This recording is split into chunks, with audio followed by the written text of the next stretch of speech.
And so some of these frustrations that I was having, I needed an outlet for them, and they were manifesting themselves when I was driving.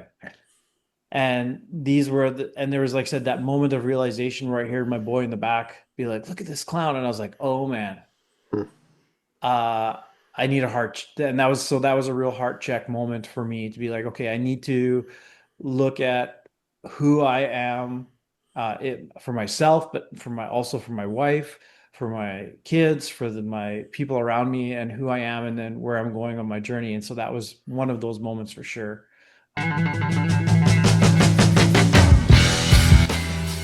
Welcome to the Valiant Forge Podcast, where we help men overcome life's battles, show up better in the world, and become a valiant warrior for God. This is a place where we share practical strategies that will equip you on life's journey to help you become the man God has called you to be. Are you ready to overcome your doubt and fulfill your purpose just like Gideon? If so, let's go. Welcome to the Valiant Forge Podcast, equipping men to level up spiritually, mentally, and physically. Today's guest is Mark Oxer, a national team coach, a fitness coach, seminary student, podcaster, and an author. From planting 6,000 trees a day to coaching elite athletes and navigating cultural confusion as a father, Mark shares how faith and fitness has shaped his journey. If you ever felt disoriented by modern masculinity or unsure how to lead with humility and strength, this episode is for you. This was such a fun conversation. I was actually a fan of Mark's podcast, Faith and Fitness, well before I ever knew who Mark was. When he reached out to me through email, I didn't even know who he was. I didn't know that he was the host of that podcast until we connected through Zoom before we did this interview. It's kind of cool how God puts things together. So I think you're going to enjoy this conversation, and I will see you at the end of it. Here's my conversation with Mark Oxer. Mark, welcome to the podcast. Happy to have you on. Yeah, thanks for having me. I'm really excited about this. Yeah, so I know you have a podcast for disc golfing. I've been on some podcasts for disc golf. Oh, okay. Uh, yeah, so I'll explain that. I'm currently a coach with the national team for the Netherlands, which is where I'm living now. I Wow. so as you can hear from my accent, I'm not a native Dutch speaker. I'm from Canada. I've been Yeah. here in the Netherlands now for 3 years. My wife is originally from here. We met in Canada and then moved back here after we had our first son. But I'm familiar with disc golf, as I was a coach with Team Canada at the World Championships in 2022 in Croatia, and then since then I've been a coach with the national team in the Netherlands since moving here. So And I've been on a couple of disc golf podcasts. yeah.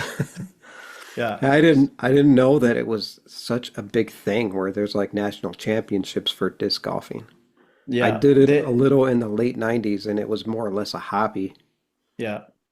Yeah. Yeah, it's changed quite a bit. I mean, obviously, like the I'm going to say the technology in the baskets on how they catch is different from when they originally were created. There's more things that go into the flight of the discs now and that kind of stuff. So, yeah, it's close to maybe getting into the Olympics as well. Wow. So. Wow.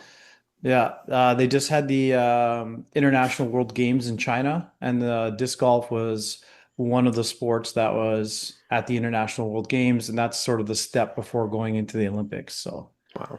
on that note, so a podcast that I have hosted a few episodes for is called the Faith and Fitness Podcast. It's a Hmm. combination of Christian faith with fitness as well. And so we talk about different things like spiritual nutrition versus physical nutrition, or training your body and what that looks like, and also training your mind and those kind of things. So yeah, That's awesome. So yeah. what led you to that path, faith and fitness? Uh, Probably the two sort of main things that have been passions in my life as I've continued to grow older. So, I grew up going to an Anglican church in Canada. Both of my parents are immigrants. They're from England, so I grew up going to an Anglican church, and faith has always been integrated into my life. I went to a summer camp as a camper, and then I ended up being staff at the camp, and then going on to Bible college. And so faith has continued to be a part of my life, as well as I'm going to say fitness, and then including with fitness also sport. So I've played ice hockey and soccer in Canada. And then as I've transitioned to older life, had a significant knee injury. Oh man, how many years ago was that now?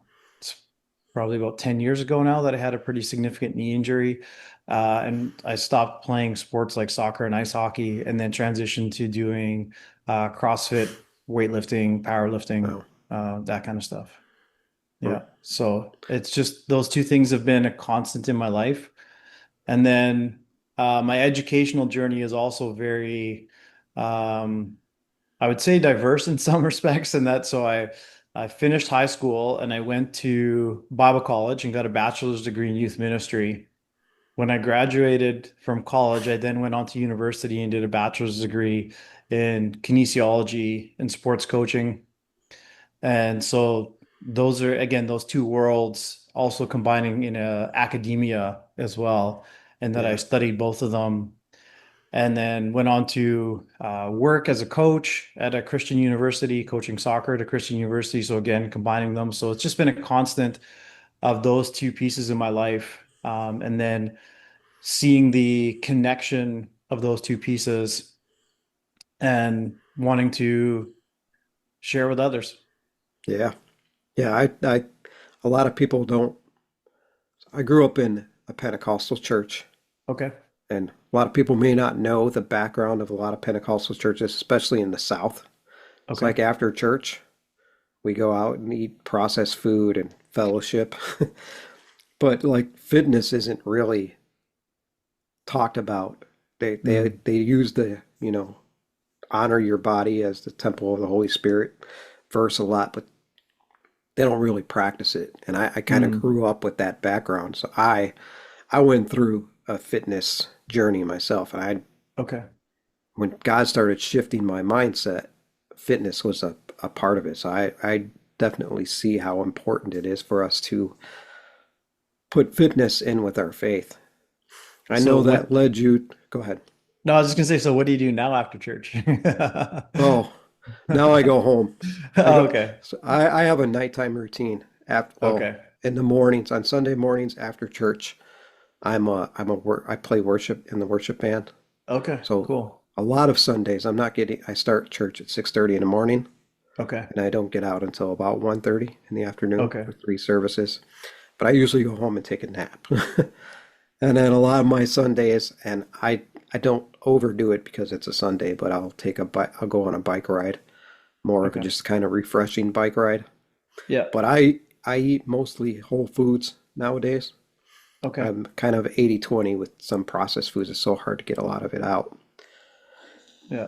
Have you found that it's made a difference in how you feel or how you Oh, perform or how you think? absolutely. Way different. Yeah. Even if I have a week where I'm a little less disciplined and I'll have a lot more processed food than I would normally have, I notice my mood shifting. Yeah. I'm not as focused. Yeah, it's a huge difference. Yeah. I The have big one. Sorry, go ahead. I've done a few journeys where I've done some extended fasts, and Okay. that is so helpful, especially on the discipline piece. But I've Yeah. also done the Daniel fast a few different Okay. times, Okay. and that also has been so I do add a little protein in with the Yeah. Daniel fast, but that's been so helpful. Nice. That's awesome. Yeah. Yeah, I I can relate. Like I try to eat as clean as possible, like as little processed food as possible, and um, I really notice when I deviate from that. The biggest thing is I get headaches. yeah, So yeah, yeah, yeah. I think people who have like lived that lifestyle for a number of years, like myself, I was 48 when I started figuring it out. okay, People who have lived that lifestyle for a number of years, they're so, what's the word I'm looking for? They're so used to it, they hmm, don't even recognize yeah, how it's affecting their mood until they start getting into a deep, it's just what led me to that. It was they start getting into a deeper depression and start wondering, why am yeah, I this way? And then Garrett, when you start getting your relationship deeper with God, you start realizing and getting some self-awareness about what's going on in your life and looking at other areas. Yeah, So, yeah. yeah. There's I'm not sure if you're interested, but there's a book called Brain Fog. I think it's like a pink cover, pinkish whitish cover, and it talks about it's not a faith-based book, but just from a medical perspective, like what's happening within your gut and how it affects your brain. It was really interesting Well, I for haven't me heard to of read that that one. one. For sure, I'm Yeah. going to write it down because I definitely want to look into that. So, speaking of books, I know you wrote a book. Is this your first book? Uh, so that's a I'll give you the medium length answer to that question. And the short answer is no. It is the first book that I've done from a faith perspective. And what I would call my second sort of real book is how I answered the question to a friend I was text messaging the other day. They were asking about doing some self-publication, and I said, "Well, this is my sort of my second real book. My first, what I would call my real book, was actually a strategy guide on how to win at Settlers of Catan." Oh, So I'm oh not my sure if you're. gosh. Oh, yes, I'm very familiar. A lot of my friends are, every time we get together, we play Catan, and I am the worst at it. So I may have to buy two books of yours now. Okay.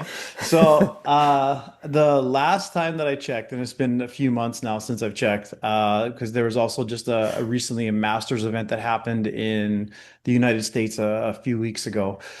But the last I checked, I was the number five ranked Masters player in the world Oh, for wow. Settlers of Catan. I have won the Canadian Do National you do any Championship. coaching? I may have to hire you. I haven't, but I have had requests, but we can definitely chat about that for sure. Yeah. So I've won the Canadian National Championships. I have been to the World Championships. I've been to the Digital World Wow. Championships. I won the Masters event. I think it was around 2013. I won the Masters Invitational event. So, and then there was just like when I was in Bible college, my last year of Bible college is a bachelor's degree. Our professor challenged us to write out a list of goals and dreams. And one of the things that I wrote down was to write a book. And I was like, I had no idea how I was ever going to fulfill that. But I remember hearing somebody say, write what you know. And I was like, Hmm. well, I seem to know Settlers of Catan pretty well. So I just started writing a book. A ba and yeah, it's sold. I think it's just over 3,000 copies of the book that I've sold in about the last 5 years. Um, and there's personal stories in there, and then obviously some strategic stuff. But that was what I would call my first real book, which I'm glad that I was to do it. It's to have some success with it before going to other stuff, but it also helped me pave the road so that I don't make some of the same mistakes that I made the first time around. Like I tried designing my own cover and it didn't come out very well. No. And then going through all the formatting processes and pages having in weird spots, and then trying to get it to upload to Kindle so that it would be like an audiobook in the right format as a different format No. than loading it in a paper. And so um, there's lots of hurdles that I'm thankful that I learned through. But then when I was now doing the book, this one here, This is the Way, I was able to not have to go through those same hurdles now the second time that I was going through this. So yeah, Hmm. this is my what I call my second real book. I have posted a few other things. So I'm currently in seminary again. I'm doing a Doctor of Ministry program in seminary right now, and we had to do a scripture survey. So we were given the Book of Acts, Judges, and oh, why am I drawing a blank on the other one? But we were giving three sections of scripture to look at and do a scripture survey of them. And the professors allowed us to have some creativity in how we presented them. So I compiled them into a handbook. Those three Wow. assignments, I compiled them into a handbook, and then put them online as well. So Very yeah, cool. yeah, Judges 6 is what this podcast is based off of. The awesome. story of Gideon. The story of Gideon. Gideon. So if you ever been in like a men's group where they ask icebreaker questions, one of them is, what character do you identify with the most in the Bible? Mine is Gideon because I've struggled with self-image for Mm. many years. God led me to this. So, what inspired you to write This Is the Way? Uh, Good question. I was talking to a friend recently. So he actually has a book publishing company based in the United States, Christian book publishing company. And I was just talking to him, and I'm like, "Hey, I'm bringing this to self-publication. Do you have any like um, things that you could share with me as sort of tips or advice or what have you?" And he asked me that same question. He was like, where does this book come from? What was the um, catalyst that brought this upon?" And so as we were going through our conversation, another question that he asked me was, where were you 3 years ago? Mm, Because that's your audience now. So the person that you were 3 years ago is your audience now. So you wrote this book, um, and it's ready to be put out into the world. But the people who are going to pick it up are the person that you were 3 years ago. And I was like, okay, that's a really interesting perspective. And when he said that, it really resonated. And I look back and I go, where was I 3 years ago? Well, I just left my home country of Canada. Had left what I would consider a dream job. My wife had left her dream job. We had a beautiful property, 10 acres of land in rural Canada, and it was like, this is it. We both have dream jobs. We've got this beautiful property. We could be here for the rest of our lives. Unfortunately, we were far away from family, with my wife's family being here in the Netherlands, and then my family being like 1,700 kilometers east in Canada. We were like, this is great, but we're not close to family. So is this what we want? And so we made a decision to move to the Netherlands so that we could be close to my wife's family because they all live fairly close together. So we did that. But then upon arriving here, quickly realizing that the faith here is much different than that in Canada. There's a I grew up, like I said, going to an Anglican church, but then I went to a Mennonite camp and then a Mennonite Bible college. I was baptized at a Baptist Bible camp, and mm, I now go to a Wesleyan seminary. So I've kind of had a lot of different exposure over the years. yeah. Um, but all that to say, I was in this place of feeling really lost, I would say, in some ways. Um, and I went to speak to somebody at one of the churches here, keeping in mind that English is not the first language. People do speak English reasonably well in the Netherlands for the most part. So I went to talk to a pastor at a church that we were interested in connecting with more long term. And he said something to me that I thought was kind of interesting. And he likened me to Moses in that, Mark, well, it's great that you have this knowledge and experience and education and all these other things from your ministries, from your education and that kind of stuff, but we don't know you. And maybe this is a time for you to be like Moses, where you're not going to be recognized for who you are.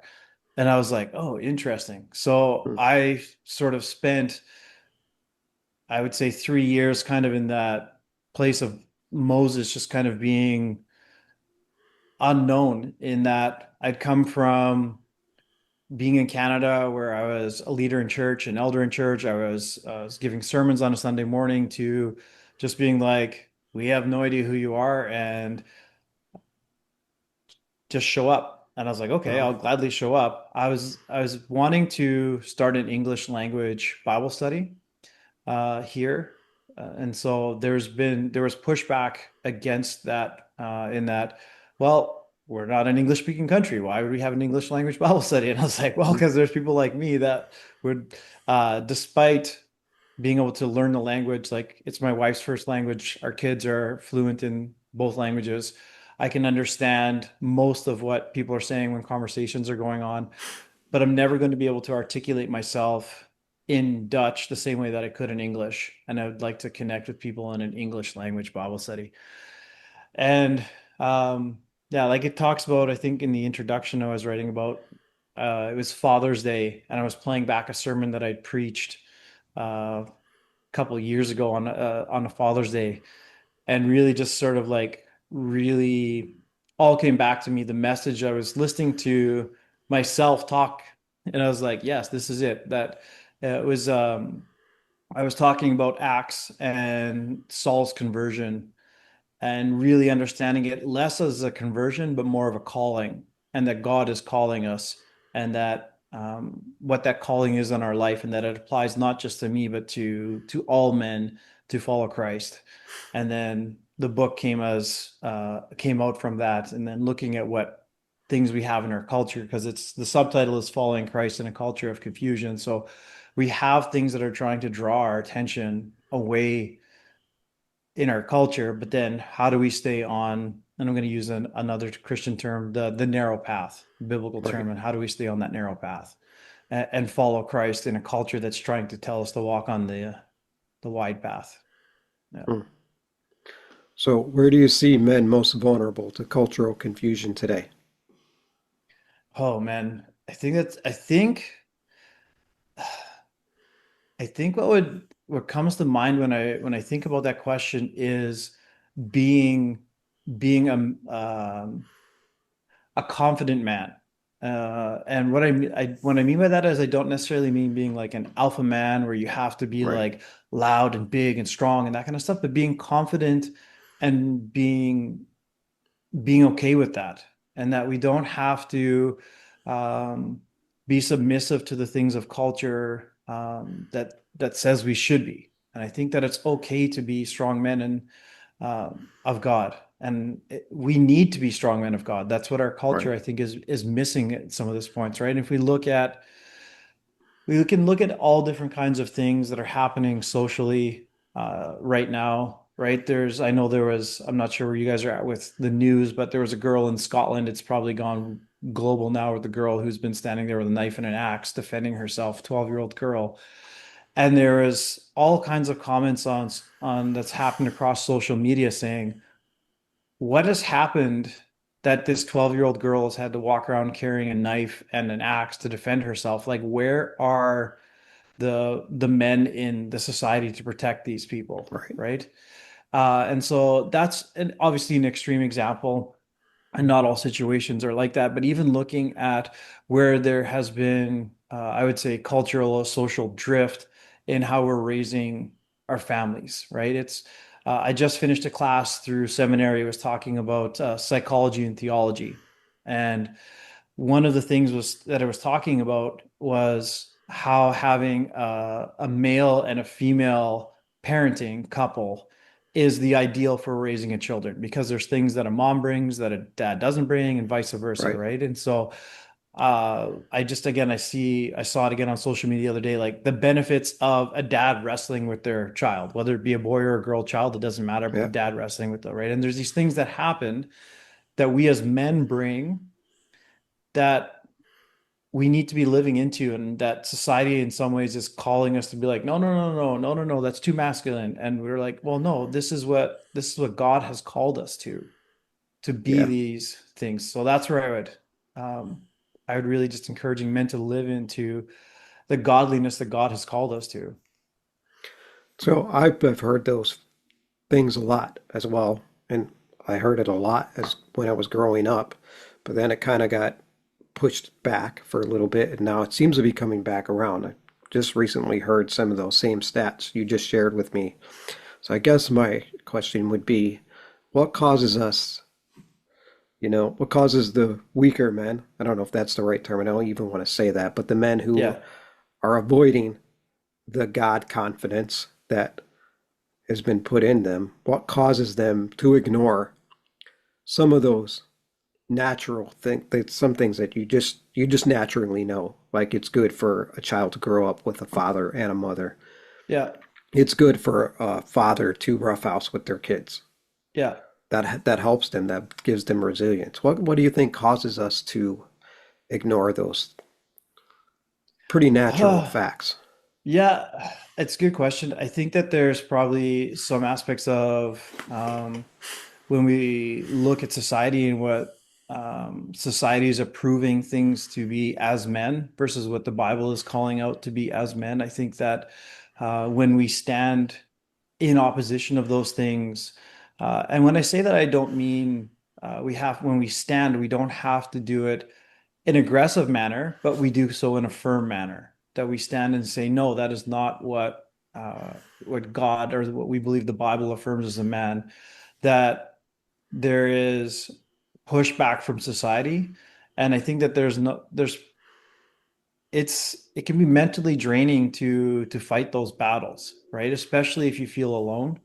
And so I think this is also part of why one of the things that I talk about is the importance of community, and that supporting each other as men, Yeah, but then being involved in your church and being part of that community, because we can't live in isolation, right? We're not absolutely. meant to be living in isolation. And then having those moments of uh, constantly building into each other. So I mean, one of the chapters I talk about is iron sharpens iron, and that we're building each other up and supporting each other and encouraging each other. And not just one-on-one, but in small groups and in bigger groups like the church, that we have those supports so that we're not doing this alone. And I think we can all know in our head that we're not doing this alone, that we Right. are sons of God and that He is with us. We have His Holy Spirit within us. And sometimes the movement from the head to the heart is the hardest movement for that to make. Yep. And I think that having that relationship with fellow brothers and fellow men can also help us to be more confident into living into those roles as well, and being able to stand firm. Again, another Yep. Yep. biblical reference: stand firm in those positions when we have to stand against what society is pushing as what a man should look like. Yeah. You said from the head to the heart, and then from the heart, we have to get into our feet and our hands Yeah, because we have to take action.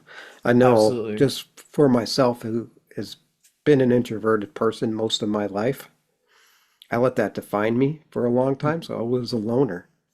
I didn't Mm, have a whole lot of friends. But then when God started refining me, it's like, you have to start making some friends. mm, I had to step out of my comfort zone and say, "Hi, I'm Mark. How are you?"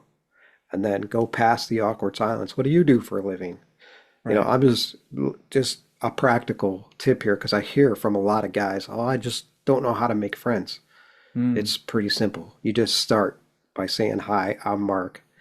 What's your name and what do you do for a living?" And let the conversation flow from there. Like right. obviously I'm on a podcast now, but I'm not usually a person who talks a whole lot. So I think it's just getting, I agree, the head and the heart. And the Bible talks about the heart a lot, but it's Yeah, not the pumping organ. It's your yeah, emotions, your feelings, everything that drives you is your heart. It's not yeah, the brain and the heart together. So, yeah, yeah, absolutely. do you Yeah. have a personal moment where your faith gave you clarity in the midst of all the cultural noise? Um, that's a good question.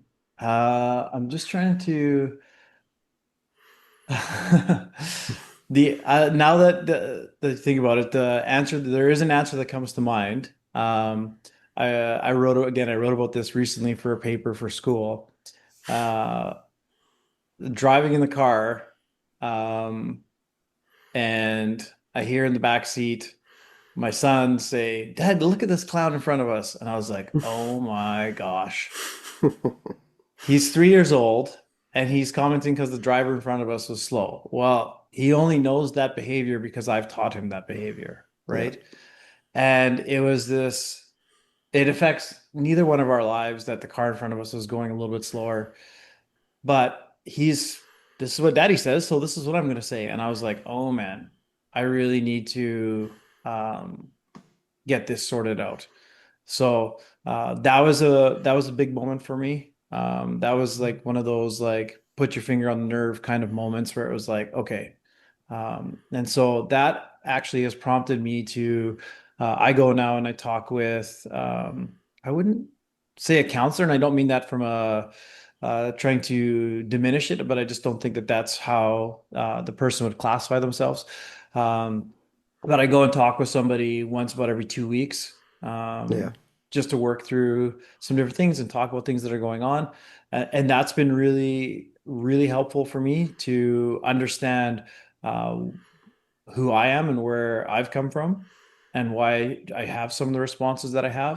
And then in addition to that, the school that I've been going through, the process of like I started the doctoral program in January, um, and I it's honestly the courses that I've taken could not have been more God ordained. It has been fascinating to see how every single course that I've taken so far has lined up exactly with different things that are going on in my life. And God really just like putting his finger on it and being like, are you willing to work through this right now? Are we going to be like, yeah. And so there was, like I said, that moment with my son in the car where I heard him say something that was like, oh man, I need to be a different man.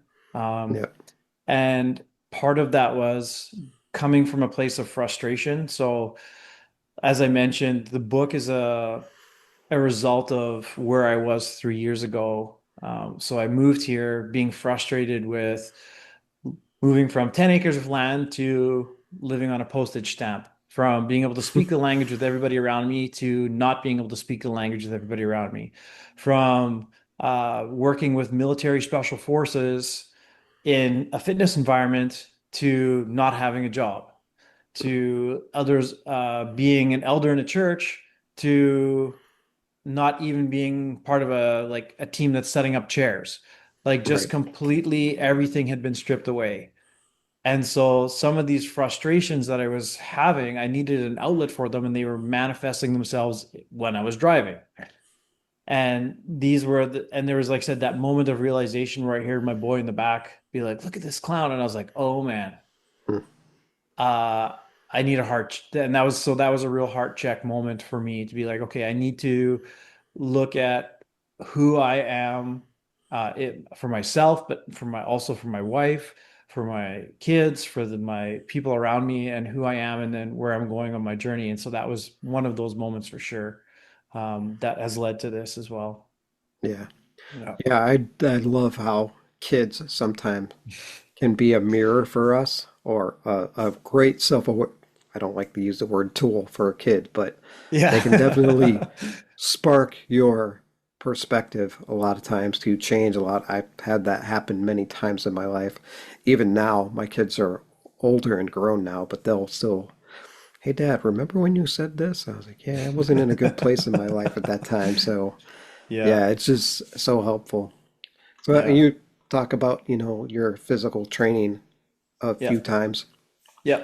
What parallels do you see between physical training and spiritual growth? Oh man, so many. So, um, like I mentioned briefly, there's obviously things where like we talk about spiritual nutrition versus physical nutrition is important. What you're putting into your body, what you're putting into your mind matters. And then, but also in fitness, we use a term called FIT. It's the FIT principle: frequency, intensity, type, and time is what it stands for. Hmm. And if you extrapolate that, and so like, what's your frequency of training? What's the intensity of your training? What type of training you're doing, powerlifting, weightlifting, that kind of stuff. And then what's the time that you're spending on that training? You can take that exact same principle and apply it to your spiritual life. What's the frequency of your spiritual training?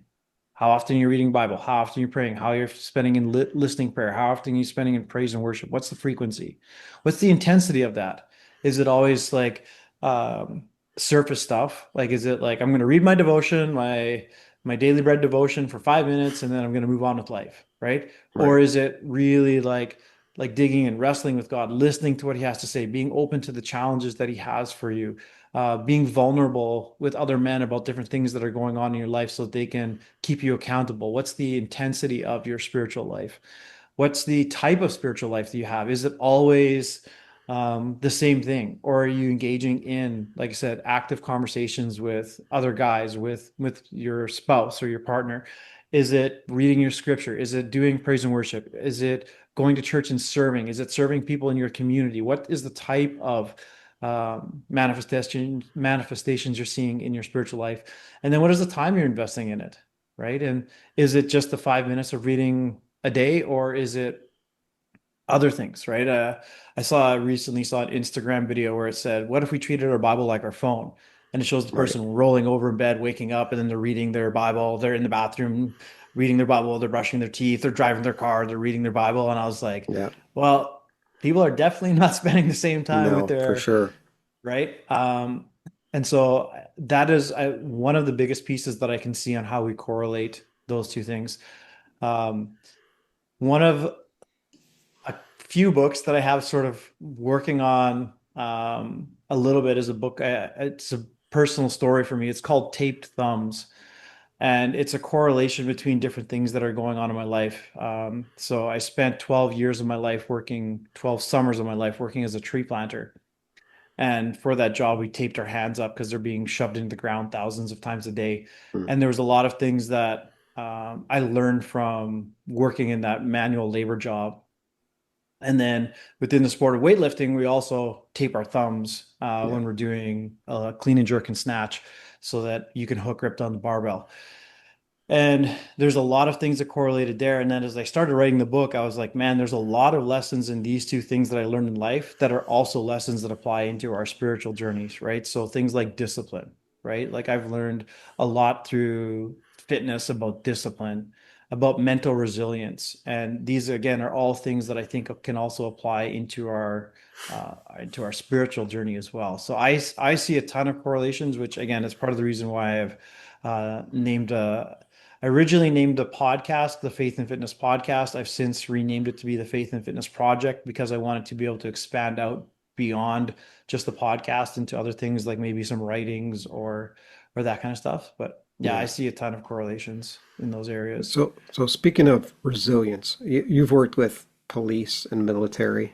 Yeah. What lessons about resilience have you learned from them that can apply to Christian men navigating everyday pressures?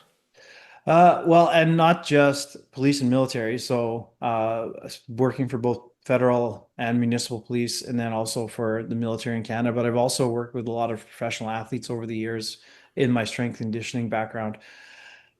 Um, the biggest thing is that they continue to practice, and that um, it's not just because something is difficult, it doesn't mean to say that you just give up on it and that's what. But the people who make the people who make it to the elite levels, whether it be as a tactical officer in the police or a special operations officer in the military or an Olympic gold medalist, they didn't start in those places. They had to build to get there. And it's a series of steps to get there. And understanding that part of that resilience is like, yes, you want to be here, but to get to there, you have to move along the stages as part of that. But understanding that every opportunity you have is an opportunity to be a little bit better than you were the day before. Yeah. And understanding that it's like, I'm not trying to go from 0 to 100. I'm trying to go from 1 to 2, and then 2 to 3, and then 3 to 4. And sometimes along the way, you might make bigger jumps, but there's that understanding of like, we have to keep progressing and keep working on it. A story that comes to mind is from my time tree planting. I remember uh, this is I think it was my second or my third year or tree planting. And I had become somebody who was known for having really good quality trees. I was only planting like 1,500 trees per day at the time and had become known as a quality guy. So if the company wanted to get a high score in quality, they would come and walk on my land and check the trees on my land, but I wasn't helping for production in a big way. And I remember walking to the the plot of land one day and just being like, I am going to plant 3,000 trees today. I'm going to double the production that I've ever reached my highest in my whole life. I'm going to double it today. And it was this moment of just like complete giving everything I had into that. It was just like, I'm gonna go and I'm not gonna mess around with like taking a half-hour lunch break. I'm gonna take couple sips of water and get back out there and just keep working as hard as I can. I remember coming back home at the end of the day and I planted 3,200 trees. And I was like, whoa, I can do this. And I think from that day forward, that was one of the lowest number of trees that I'd ever planted. So I went on to plant up to 6,000 trees in a day. Wow. Um, and You so said as 1,500. That sounded like a lot to me. so yeah, keeping in mind that they're saplings, so they're only like Okay. Okay. and we were getting paid like pennies per tree. We're getting between 7 to 9 cents per tree, and you're Hmm. planting them every 2 meters in the ground. But it was just this, it was a real mental shift to be able to be like, yeah, this is going to be hard, but I can do hard things. Yeah. And to be able to lean into that. And then that has facilitated being able to do other hard things, right? So I think that that's the biggest thing. And again, this also ties back to the faith and fitness. I, Yeah. I say this in the gym a lot. I still work with athletes on a daily basis in the gym, that coming to the gym is not just physical training, this is mental training. So that when you have 200 kilos on the barbell for a squat and you're like, oh, I'm a little bit nervous. Well, good. You probably should Yeah. be a little bit nervous because this is Yes. heavy, right? So I'll spot you and we'll do this. And then as they're standing up and it's really slow and really grindy, but then they stand up with it, yes, you've made a physical accomplishment of standing that up, but you've also made a mental accomplishment of saying, I can do hard things. Yeah. And so when we're working with these officers that are on tactical units or military special forces or guys that are girls that are making it to the podium at the Olympics, they continually to work that narrative of I can do hard things and continue to push through. Now, you have to do it intelligently. You don't want to be doing it where you're causing injury to yourself or Right. to Right. others. Um, but to be able to continue to do those things. And then secondarily to that, my wife has also, I'll touch on what she does because it relates to answering your question. She had a unique job in that she was a nurse on a helicopter. So Mm. there was but they had a two pilot system and then a nurse paramedic in the back of the helicopter. And she worked that job for several years, flew hundreds of missions on the helicopter. But one of the mantras they live by was a mantra that was also taken from a military background, and it was, "You don't rise to the occasion, but you sink to your foundations." Yeah. And the principle behind it being that, so in Canada, in the Canadian prairies, minus 40 degrees in the wintertime, right? So if she gets a call and the helicopter has to be dispatched and it's pitch black outside in rural Canada, it's minus 40 degrees, there's a car pinned underneath a train, there's firemen and police cars and ambulances all around, the helicopter has to come down. You can't administer IV lines because the lines are so small that they'll freeze in minus 40 degrees. You're not all of a sudden going to walk up and be like, yep, I got this, if you've Mm. never trained for that.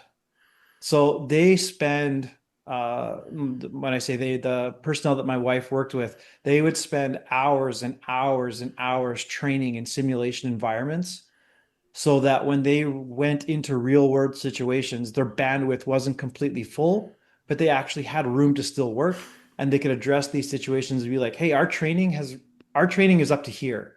We've trained at such a high level that this is where our foundation is. Because the reality is when things get tough, people don't all of a sudden put on a cape and do amazing things.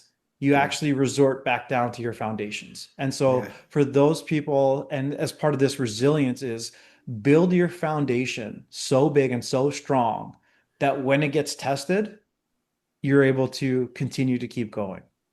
Man. When you talk about the doing the hard things, going back to Judges 6, because it just always, I know his story so well. Yeah. When Gideon was first told to take a step of faith, he needed some proof, first Yeah. of all, but then he had to do something that was kind of hard, but it wasn't as hard as taking 300 men to defeat 100,000 Midianites. He had to go tear down the Asheroth of his in Right. his father's backyard or whatever it was. Yeah. And he went and did it in the middle of the night, which was still took courage, but it didn't take as much courage as it would have doing it in front of everybody in the middle of the day. Yeah. And then God led him to a couple different things through that.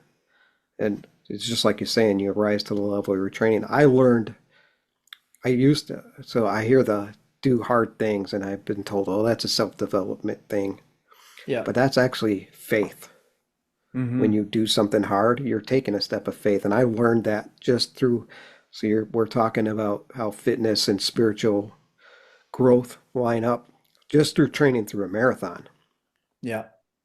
And I couldn't go out and run a marathon right away. I had to train for it. And then, Yeah.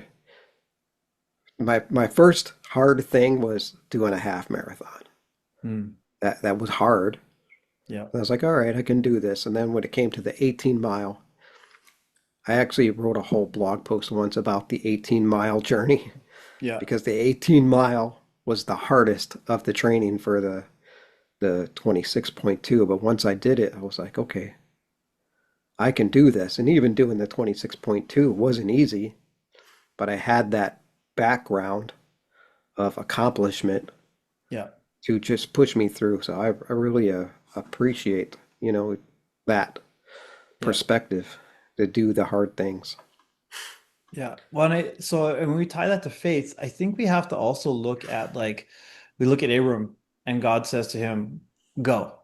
Well, where? Go, right? Like we also there has to be an element of trusting in God as well Yeah, that um yeah, in these things as well. Yes, we're going to do something. I think when we look at stories of scripture, we look at stories and we're like, well, God didn't win battles with like 20,000 men versus 20,000 men, right? He won battles with like, okay, take these 300 men. I believe it was 300 men who like leaned down yeah. and like fed the water from their hands, right? All right, right. Um, that's how you're going to win this battle. And it stems from the mentality of, well, if you had 50,000 men and they have 50,000 men and then you win the battle, well, you can give yourself the credit in saying, man did this. But if you now go into battle with a couple of hundred men versus thousands of men and you win the battle, you have no choice but to say, God did this. Right. And so I think that's part of those hard things as well, is that we also have to understand that our story should be a reflection of his story and that the things that we're doing in our lives ultimately point to him. Yeah. Oh, and if you think back to Gideon's story, I mean, they won the battle by banging on pots and pans. Right. That God had to do done that. Right. Exactly. Yeah. Yeah. So Yeah. how do you personally balance bold conviction with humility as a leader and a follower of Christ? Um, difficulty. Yeah. Yeah. So I think I do better in the bold conviction um part. And sometimes not sometimes. I know that I struggle more with the humble part and not in like in bragging per se. Um, but there's definitely a piece of uh, that aspect is what I struggle with. Again, I did some writing about this recently where I was talking about entering into a fitness competition and feeling like I'm going to win this competition. Like I've trained for it. I know the events that are coming up. I'm going to do really well. And event number two of that competition was skipping rope and running. And I was like, nobody is going to beat me at this event. And I ended up barely finishing the event and finished in Wow. last place in the event. Because what ended up happening was absolute disaster with my skipping rope. I was tripping on it. It was falling out of my hands. I couldn't coordinate. Like it was just a complete mess. And so I ended up continuing on with the competition. And on my drive home, I was sort of reflecting with a friend, like, what happened? And he's like, oh man, just chalk it up as a learning experience. And I was like, well, yeah, I know, but and I remember laying in bed that night and God, like again, these moments of God just really being bold and speaking and going, you were too boastful in yourself. You became too Wow. prideful in who you were and what you can do. You need to remember that I gave you these gifts and these talents and these abilities. And it was like, whoa.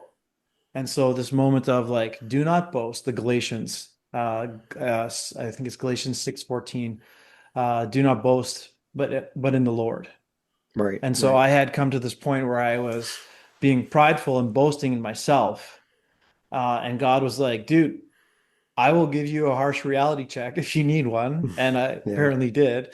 And so I've tried to keep that in my mind as I'm going through the rest of my life now, to remember to that what I'm doing as a leader, what I feel like he's given me, whether that be gifts, talents, abilities, opportunities, whatever it happens to be, that at the end of the day, um, I'm going to say this, and it might sound like strange for some people to hear this, but it actually plagues me. The words, "Well done, my good and faithful servant," are a burden that I carry because I I'm I feel like I have been blessed with different opportunities or different gifts or different things in my life. And at the end of the day, I want to know that I have done the best that I could in utilizing those, and that when my time has come, God looks at me and goes, "Well done, my good and faithful servant." And there's some times where I'm here on earth and I'm going, man, if I had to look him in the face today, he's going to be like, "Dude, you could have done more with what I gave you." So yeah, it's definitely a hard balance for me. Yeah, I think a lot of us feel that way at times where, we could have done a lot more. I look at myself, I've gone to church most of my life. My parents got saved when I was 14, and I got saved not long after that. But I didn't really start developing my spiritual journey with God, a strong relationship with God, until I was in my late 40s. Mm. And I often go back to that perspective like, man, what could I have done if I would have got a hold of this when I was younger?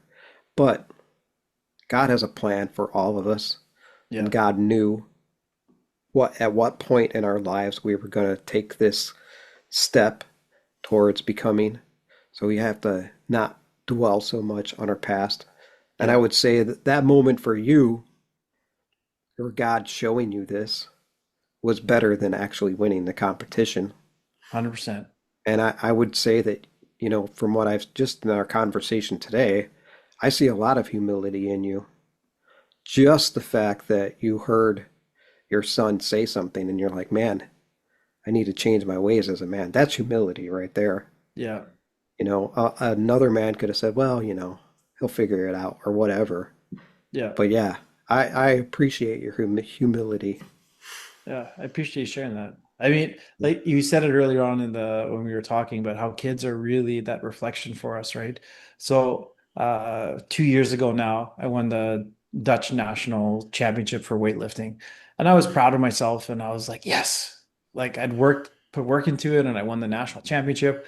And I remember, I can picture this as clear as day. Still, I walk through the door, and my son runs up to me and he goes, "Daddy, will you play Legos with me?"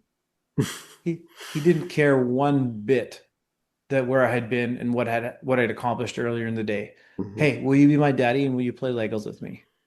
Yeah, And I was like, man, how much of a reality check is this? Right. And so, yeah, those moments where have really been just key reminders, for those kind of things. yeah. And if you parallel that, I'm sure you probably have, with, okay, God helped you win this competition, which was great. Feel proud in the moment, and then when you're done, God is saying, will you spend some time in my presence? Will you spend some time with me, Yeah. just worshiping me and admiring Yeah. me? Just Yeah. that, yeah, I like that frame. So, Yeah. there's a question I ask every man that comes on the podcast near the end of the interview. Yeah. David in the cave of Adullam, First Samuel, he was hiding from Saul at the time. I think there's two instances in the Bible where David was in the cave of Adullam, but this particular instance, he was hiding from Saul. The men in the kingdom were disgruntled, discouraged, disheartened. They didn't know what to do next. They weren't getting leadership from their king, which was Right. Saul. They came to David. The Bible doesn't specifically tell us what David said to them in that cave, but these men later became David's mighty men. So Yeah. he apparently said something or did something to lead them. Modern day cultural confusion. You have a bunch of men who are culturally confused, disheartened, discouraged. They're looking for leadership and they come to you. What would you say to them? Good question. And I knew you were going to ask me this one. So, trying to prepare a little bit for this one. One of the things that comes to mind is I actually I'll start by saying that um, I named my son Benaiah. And so if those who One aren't of familiar David's with mighty this, men. Yes. exactly, yeah. So if I was David in that cave, I would probably try to remind them that God doesn't call the qualified, but he qualifies the Called. called. Yeah, and David's men were not kings or like amazing people at that moment yet, right? But they rallied around him. They were shaped into mighty warriors. So it's a story of Right. transformation of ordinary men becoming extraordinary when they give their lives to the greater cause, right? And so, like I said, my wife and I named our son Benaiah after the story that he had with, and not Is just he the because one with of, the lion? Is he the one with the yeah. lion? Yeah. So, yeah, In a Pit with a Lion on a Snowy Day. If you Yeah. haven't read the book, it's an interesting book as well. Um, but not just because of like the warrior aspect, which is cool. I mean, we picked Benaiah for a couple of reasons in that it's pronounceable in English and Dutch in the same way, and that he was a mighty warrior. But one of the things that but the reason that we chose his name was that he was faithful to serving God throughout, and that was another reason that we ended up that name. But anyways, yeah, just a short interlude for that. But like I said, what would be, I think, like I said, that I know that's kind of cliche to say like that God doesn't call the qualified, but he qualifies the Right. called. But it's that spirit that we want men who refuse to bow down to fear, men who rise up with courage, men who understand that their strength is not just for themselves, but for God's kingdom and for others. Right. Amen. So, yeah, Yeah. yeah, I appreciate that answer. I appreciate your insights and your wisdom. I look forward to maybe having you on again. Maybe when you write yeah. your thumbs and tape and thumbs book. Well, I've got two follow-up books in mind. So, Oh, awesome. a follow-up book to this one is called Be Deviant, and it's calling people to so this one is about following Christ and calling men to follow Christ. The next one that I've started working on is called Be Deviant, and I'm not sure if you're familiar with the movie Fireproof from several years Oh, yeah. ago, Yes, and The yes. Love Dare. Kirk Cameron. So, yeah, exactly. So I kind of took that concept and played it into a Be Deviant concept and wrote it's like 9 chapters and the of being deviant, and there's a theme to each one of the chapters. But then I created a 30-day deviance challenge as well, sort of Oh, like wow. the 30-day love challenge or the 40-day love challenge. And each one is like, how can you be deviant, but not in like a negative way, but be deviant, biblically deviant, right? Like praying. So, for example, what's happening in society or politically we see right now is a lot of divide from Yeah. left to right.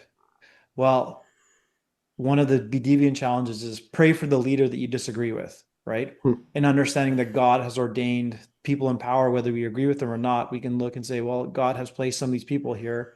We might not agree with that, but let's pray for a leader that I disagree with, right? So that's one of the deviant Man. challenges, right? And so it's just an example of as those kind of things of how you can live a deviant, biblically deviant lifestyle, but it's deviant from society, right? Man. That's And awesome. then, yeah. So hopefully that's the next one. Yeah. Well, I'll look forward to having you on when you do that. Awesome. I love that title. I love that frame. I Awesome. feel like we're going to be having a lot of podcasts together. Scott's obviously inspiring you to write a lot of books. Yeah. Awesome. Awesome. Well, thanks for coming. Where Yeah. can Yeah. guys connect with you? I know Uh, they could probably find your book on Amazon. yeah. So the book is available on Amazon in whatever region that people are at. It's called This is the Way, Following Christ in a Culture of Confusion. If people want to message me on Instagram, they can reach me on Instagram, on my personal Instagram, Mark Oxer. If they want to look up Faith and Fitness Project, they can look that up as well on Instagram. They can also contact me on social media via Facebook if they're interested. Just Mark Oxer would be the easiest ways to get in touch with me for that. Yeah. Awesome. Mark, thank you for coming on. Yeah. God bless you. Awesome. Thank you very much. I hope you enjoyed my conversation with Mark. It was a fun conversation. If this conversation challenged you or inspired you and made you see differently on what it means to lead with strength and humility, then share it with a friend. Don't keep it to yourself. If you've been following the podcast for a little while and you've never subscribed, I would really appreciate it if you would just click the subscribe button. It just helps get the word out to more people, and the algorithm pushes it out to more people. We need to see more men grow. My goal for the coming year is to start a community. And also, if you don't follow me on YouTube, I do a lot of shorts that there's encouragement that you're not going to hear on the podcast. When I do a solo episode, I got one coming up soon. When I do a solo episode, that will be on YouTube and on the podcast streams as well. And in order to know when all of that is happening, and if you enjoy the content and it's helping you grow spiritually, mentally, and physically as a man of God, then subscribe to the channel and you'll know when all that's happening. And all that does, it will help me be able to have more opportunity to better the show, because my goal is to just continue to grow and keep leveling up as I'm encouraging you all to do. So with that, stay strong, stay valiant, keep forging your path, and be blessed.